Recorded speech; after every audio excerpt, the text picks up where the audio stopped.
uga mahad celinaya nimcadaasi uu ku galladaystay iyo udxiyadaasi ay ugu dhowaanayaan allah oo samaynaya ayay soo boqolayaan xukuumadda sacuudigana waxa ay samaysay mashaariic aad u wanaagsan oo looga faa'iideysanayo sidii ugu habbooneed ee xujayadu u gudan lahaayeen udxiyadaasi hilibkana loo gaarsiin lahaa masaakiinta waxaa jira khaladaad ay sameeyaan ama ka dhaadhacsan xujayada qaarkood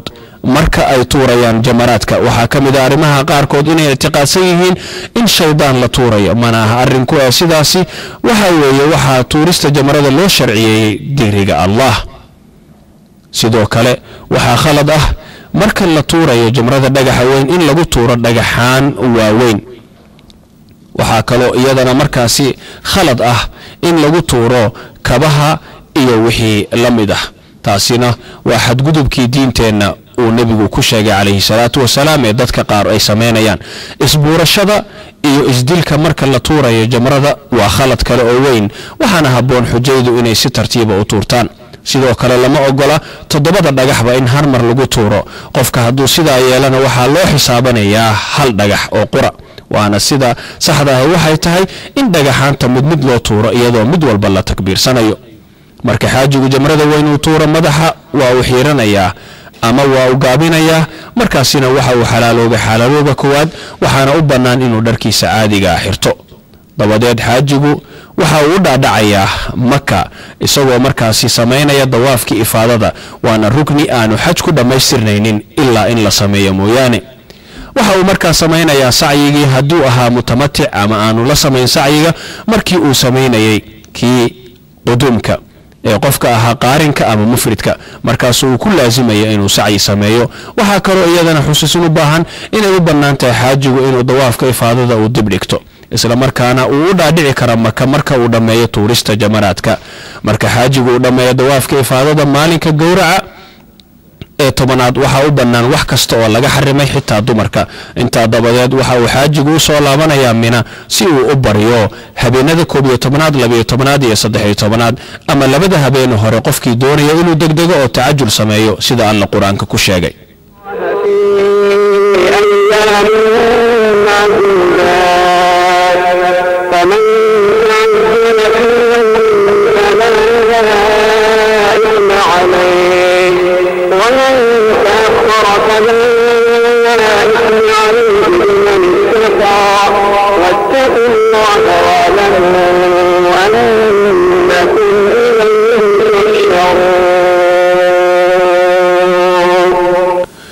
maalmaha xaajigu uu mina joogo waxaa ku waajib noqonaya inuu tuuro saddexda jamraba zawaalka kadib waana uu takbiirsanayaa marka uu dhagax walba tuuraya waxaana uu kala hormarinayaa siday u kala horeeyaan sunnaduna waxa weeye marka uu tuuro jamrada yar iyo tan dhexe mid walba kadib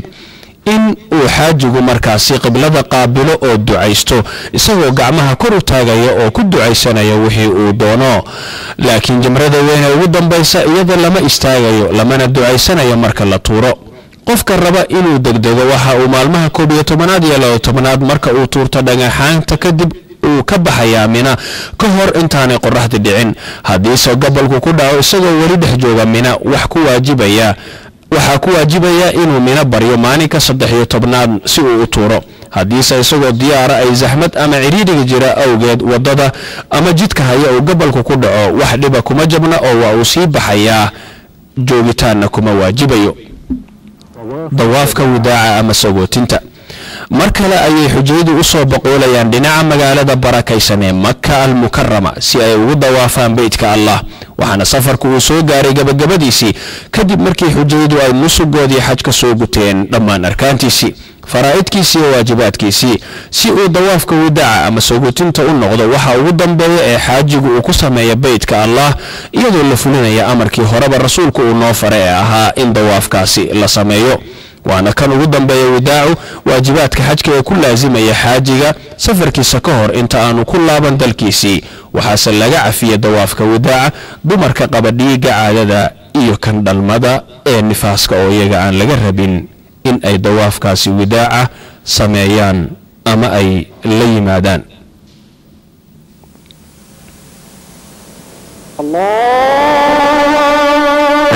magaalada nabiga almadiina almunawwara iyo qaabka loo gudanayo ziyaarada masjidka.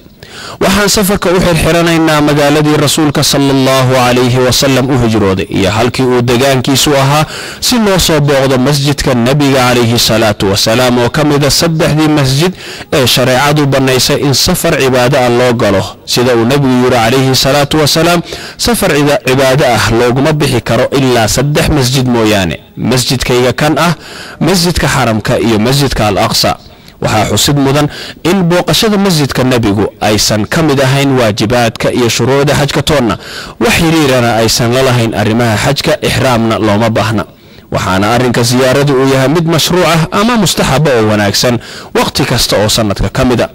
maadaama xaajigu uu dhulkii barakaysnaa yimid ilaahayna waafajiye inuu tago. waxaa sunno ah inuu tago magaalada madiina si uu ugu soo tukado masjidka nabiga oo salaada lagu tukadaa u dhigmato ama ka ajar badan tahay 1000 salaadood oo lagu tukaday masaajida kale ilaa xaramka mooyaane oo isaga salaadiisu ay la ajar tahay 100,000 oo salaadood.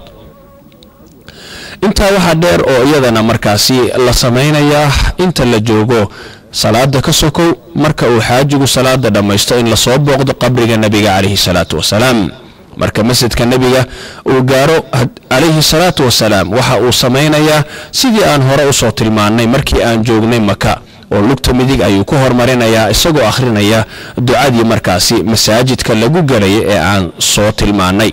masaajidka marka uu galo waxa uu degdegayaa qofku oo markiiba ku dhaqaaqaya in uu labadii ragco ee tahiyatul masjidka ama salaanta masjidka uu tukado.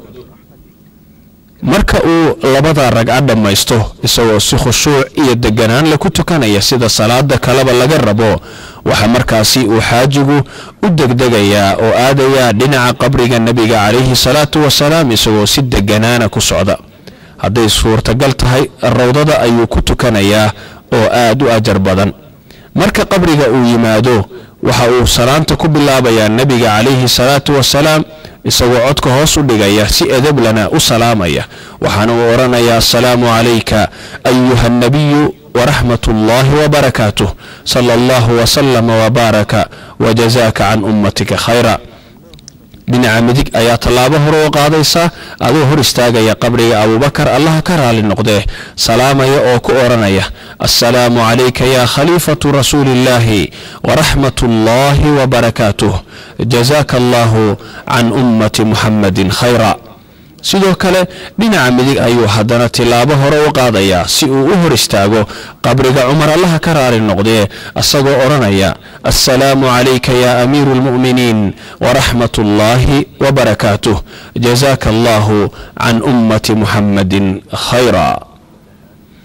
waxaa xusid mudan in dadka qaarkood ee ziyaarada gudanaya ay sameeyaan waxyaabo khalad oo kamida bidcooyinka lagu soo daray diinta oo aan asal ku lahayn nabiga iyo asxaabtana aan ka sugnaanin. waxa kamid ah waxyaabahaasi khaladka ee xujaydu ay sameynayaan in la masaxdo ama maryaha lagu tirtirto darbiyada masaajidka.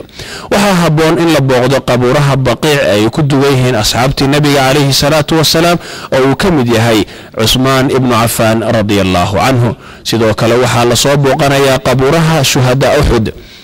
marka la soo ziyaareeyo qubuurahana waa la salaamaya iyadoo loo duceynayo oo lagu oranayo sidii nabigu uu nabaray alayhi salaatu wasalaam assalaamu alaykum ahla diyaari min almu'miniina walmuslimiin wa inna insha Allah bikum laahiqun nas'alu Allah wa lana bikum al'aafiyah. waxa kale walaalka muslimka ku banaan inta aad Madiina joogto in aad tagto masjidka Quba adigoo weesa qaba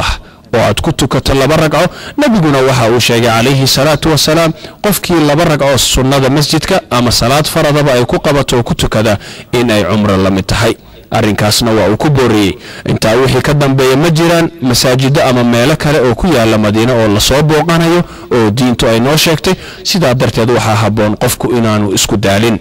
waxa xaajiga la gudboon markii uu ku laabto ama uu dhamaysto hawlahaasi